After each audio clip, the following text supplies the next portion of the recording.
Bàនេះគឺជាពេជ្រប៉ូលីបាទមានពន្លឺចែងចាំងបាទពេជ្រនេះដែរខ្ញុំធ្វើការឆ្នៃជាកាឡារួចហើយបាទនេះទម្រួចហើយហ្នឹងហើយពន្លឺវា7ពណ៌បាទចង់ស្អាតណាស់បងប្អូន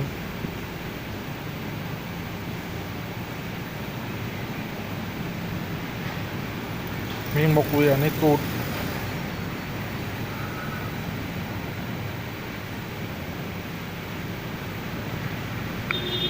បាទឥឡូវសូមស្វាគមន៍ជាមួយនឹង Channel ឆ្នៃពេជ្របាទឥឡូវខានបង្ហោះវីដេអូយកដឹងពីពេជ្រយូរហើយហ្នឹងឥឡូវទៅមួយថ្ងៃនេះបញ្ចេញឃ្លីប7លីបាទចាំស្អាតបងប្អូនវាព្រាកហ្មងនេះ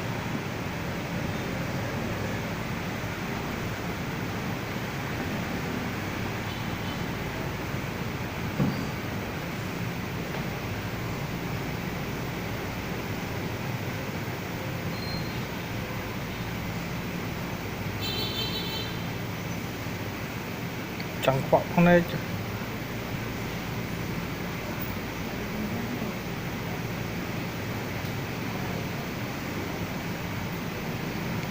ដេញពន្លឺអានេះគូតវាបាទហើយយើងមើលពីគូតចេះ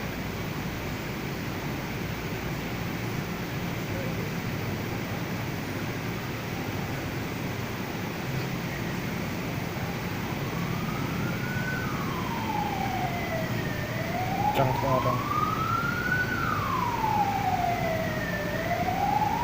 ខ្ញុំប្រើខាងមុខ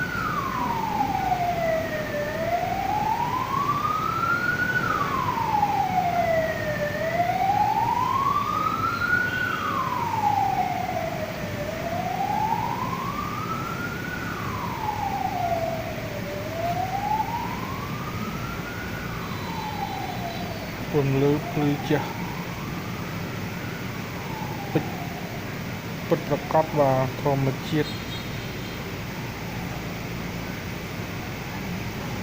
ពេញនេះទឹកសដែរហ្នឹង